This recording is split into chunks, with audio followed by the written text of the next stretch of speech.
সবাইকে শারদীয় দুর্গা পূজার শুভেচ্ছা জানাচ্ছি।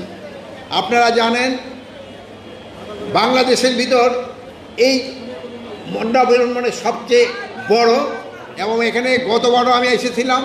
এখানে সব সময় শান্তি শৃঙ্খলাভাবে এই পূজা অনুষ্ঠিত হয়।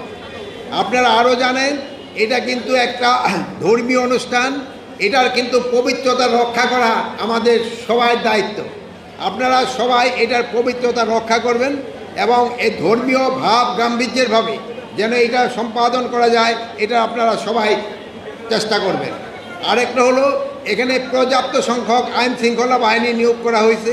এখানে পুলিশ আছেন, আনসার আছে, সশস্ত্র বাহিনী আছে, তারপরে আপনার মহিলাদের মন্ত্রণালয় থেকে আমাদের স্বেচ্ছাসেবক আছেন, সবচেয়ে বেশি আছেন আমাদের পূজা কমিটির স্বেচ্ছাসেবক।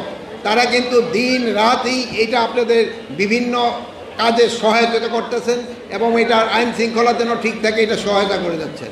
তবে আপনারা জানেন যে চিটাগাংয়ে স্পেশালি খাগড়াছড়ি এবং গুইমারাতে একটা ঘটনা ঘটছে। এই ঘটনাটা ঘটার উদ্দেশ্য ছিল যেন এই পূজাটা শান্তিপূর্ণভাবে যেন না হতে পারে। কিছু সংখ্যক সন্ত্রাসী চেষ্টা করছিল যেন এই পূজাটা ভালোভাবে না হয়, কিন্তু সেই সন্ত্রাসীদের যে কর্মকাণ্ড এটা কিন্তু প্রতিহত করে দেওয়া হয়েছে এবং পাহাড়েও পূজা ভালোভাবে হচ্ছে। এই সন্ত্রাসীদের থেকে আপনারা সবাই চেষ্টা করবেন আমাদের এই পূজাটা যেন ভালোভাবে হতে পারে। সন্ত্রাসীরা কিন্তু সব জায়গায় চেষ্টা করবে এবং সন্ত্রাসীদের কিছু মদতদাতা রয়ে গেছে, এরা দেশে বাইরে থেকেও মদতদাতা রয়ে গেছেন। এই মদতদাতাদের থেকেও আপনারা তাদের যে একটা খারাপ ইচ্ছা এটা আপনারা কিন্তু দূর করে দিতে পারবেন। আর আপনারা সাংবাদিক ভাইয়েরা আপনারা সব সময় সত্যি সংবাদ প্রচার করেন, সত্যি সংবাদ প্রচার করবেন, যেন কেউ যদি কোনো অসত্য সংবাদ দেয় ওটা যেন